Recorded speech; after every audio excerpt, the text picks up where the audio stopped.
Most people think they understand American farming. They don't. They see headlines about bailouts. They hear farmers are hurting. Then they see record income numbers and rising land prices. And nothing makes sense. Here is the uncomfortable truth. Two very different realities are unfolding at the same time. One is visible in government data.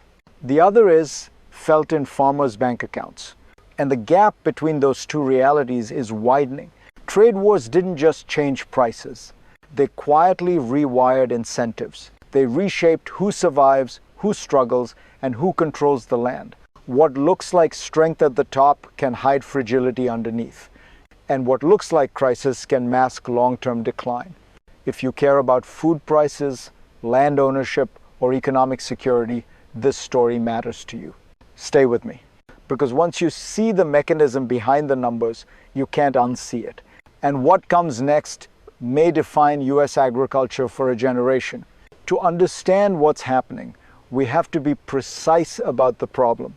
Not emotional, not ideological, structural. At the surface level, US agriculture looks stable, farm income remains historically high, land values keep rising. Credit conditions are still relatively strong, but those numbers blur a critical divide. American agriculture is no longer one economy. It is two. On one side are row crop farmers, corn, wheat, soybeans. Their prices have fallen sharply since the 2022 peak. Their costs have not. On the other side are livestock and dairy producers. They sell at high prices. They buy feed at low prices. Their margins are strong. Aggregate data averages these worlds together. Policy headlines do the same, but farmers don't live in averages. They live in cash flow, and once cash margins collapse, balance sheets stop telling the full story. That's where the real tension begins.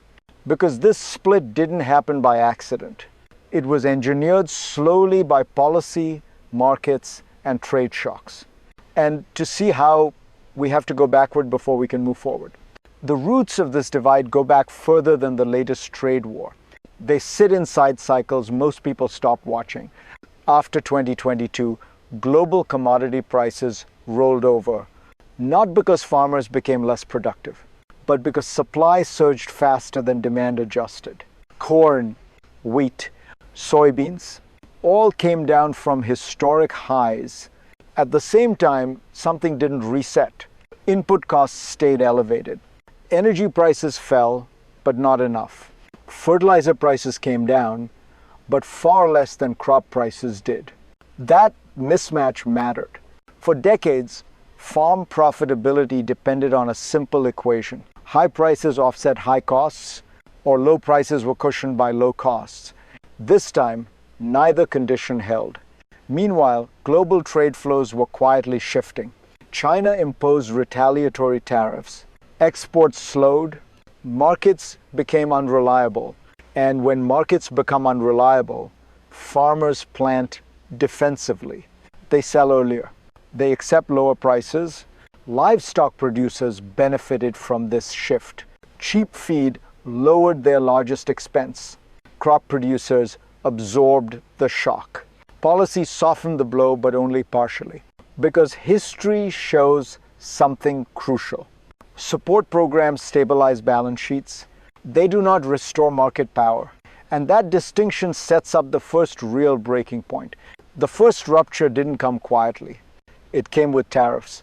When China retaliated, prices reacted instantly. Soybeans fell. Sorghum followed. Cotton, meat, specialty crops hit in waves. This wasn't abstract. It showed up on trading screens within hours. And then it showed up in farm country weeks later. What made this crisis different wasn't just the loss of sales. It was the loss of certainty. China wasn't just another buyer. It was the buyer, the largest agricultural importer in the world. When that door narrowed, the market didn't wait for clarity. It repriced risk immediately. Governments stepped in. Billions in emergency assistance followed, enough to stabilize income on paper. But here's the hidden cost. Every bailout trained the system to expect disruption. Every check signaled that markets, not productivity, were now the risk. If you're a farmer watching this unfold, you start planning for survival, not growth. That shift matters more than any single payment. Because once confidence breaks, it doesn't snap back. And that's when the deeper mechanism takes over. Beneath the headlines, a quieter system is doing the real work. Cash margins decide everything. Not income projections, not asset values, not government totals. What matters is what comes in versus what goes out. For crop farmers, that balance flipped. Prices dropped faster than costs. Fertilizer, fuel, equipment, financing, sticky on the way down. So even when income looks high, liquidity tightens. Livestock producers experience the opposite. They sold high, they fed low. The same price collapse that hurt crop farmers helped them. That's not coincidence. It's linkage.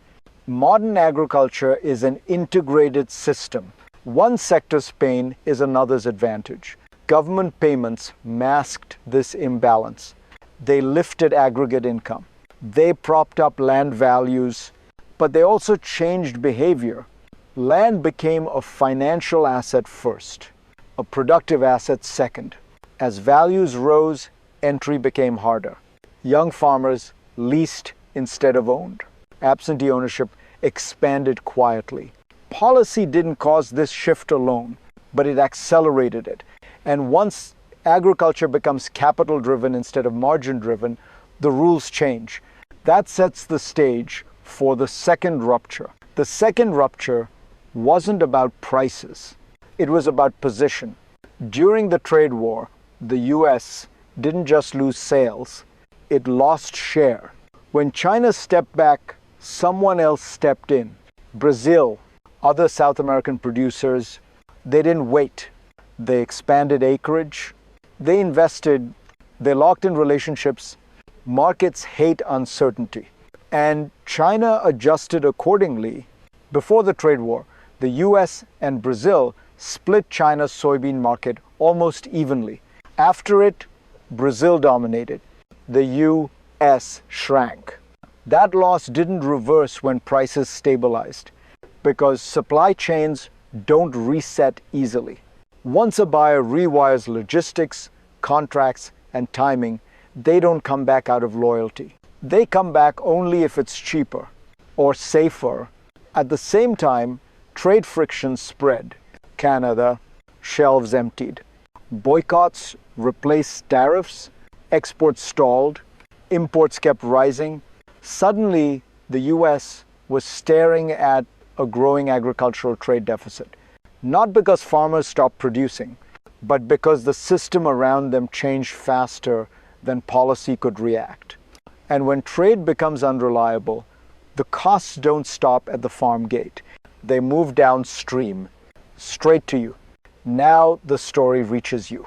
Because when trade fractures and margins compress, the pressure doesn't stay on the farm. It moves, you feel it at the grocery store. You feel it at the restaurant. You feel it when food takes a bigger share of your paycheck. Prices didn't spike because farmers suddenly got greedy. They rose because costs stacked up across the system. Labor, transport, energy, financing, and once prices rise, they rarely fall back. For higher income households, this is annoying. For lower income families, it's destabilizing. Food is not optional spending. It's non-negotiable. At the same time, rising land values shut doors. Fewer young farmers can buy in. More land shifts to absentee owners.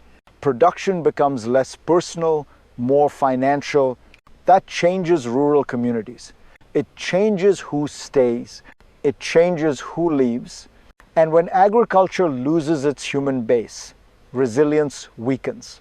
If this matters to you, don't just watch, pay attention, share this conversation.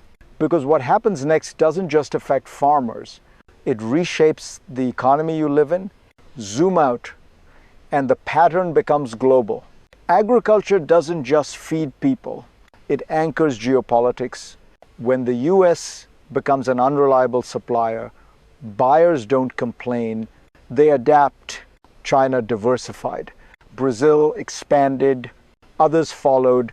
Trade barriers in one place push exports into another. Then those markets respond with their own barriers. This is how fragmentation spreads. It doesn't start with conflict. It starts with redirection. Steel and aluminum showed this first. Agriculture is following the same path. And once countries view food as a strategic asset, not a commodity, behavior changes, stockpiling increases, bilateral deals replace open markets. Efficiency gives way to security. For decades, the US benefited from being the default supplier, reliable, predictable, open. That status wasn't guaranteed by law. It was earned through consistency. Now it's being tested. Because in a fragmented world, trade isn't just about price. It's about trust, and trust, once lost, is the hardest input to replace. Which brings us to the only question that matters now. What comes next? From here, three futures emerge. The first is optimistic. Trade stabilizes, markets reopen. The US reasserts itself as a reliable supplier. Prices recover enough to restore margins. Government support fades back into the background. Land values level out. This future depends on discipline and credibility. The second future is muddled. Trade remains uncertain. Support programs become permanent. Income looks stable, but only because payments replace markets. Land values keep rising. Ownership concentrates. Young farmers lease, not build. Agriculture survives, but it hollows out. The third future is darker. Fragmentation accelerates. Market share losses become permanent. Food becomes a geopolitical lever. Costs rise faster than incomes. Entry collapses. Resilience erodes. In this future, agriculture still exists, but it no longer anchors stability. These paths are not destiny. They're choices. And they depend on whether policy treats agriculture as a system or just a headline problem to patch. Because the future isn't about yields. It's about trust, incentives, and time. Which leaves one final question. What should you take from all of this? So here is the insight most debates miss. American agriculture is not collapsing, but it is quietly transforming from a margin-driven system to a payment-stabilized system, from family ownership to capital concentration, from market trust to strategic uncertainty. None of this happened overnight, and none of it shows up cleanly in a headline. What looks like strength today may be borrowed from tomorrow. What looks like support may be replacing discipline. And what looks like resilience may be masking fragility. The real risk isn't volatility. Farmers have always lived with that. The real risk is losing reliability, losing entry, losing the human core that made the system adaptive. If you want to understand food prices, land debates, or trade tensions, this is where they converge. This story isn't over. It's entering its next chapter. If this analysis helped you see the system more clearly, stay with me. Share it and pay attention to what comes next, because the future of agriculture won't be decided on a farm alone. It will be decided by the choices we stop noticing.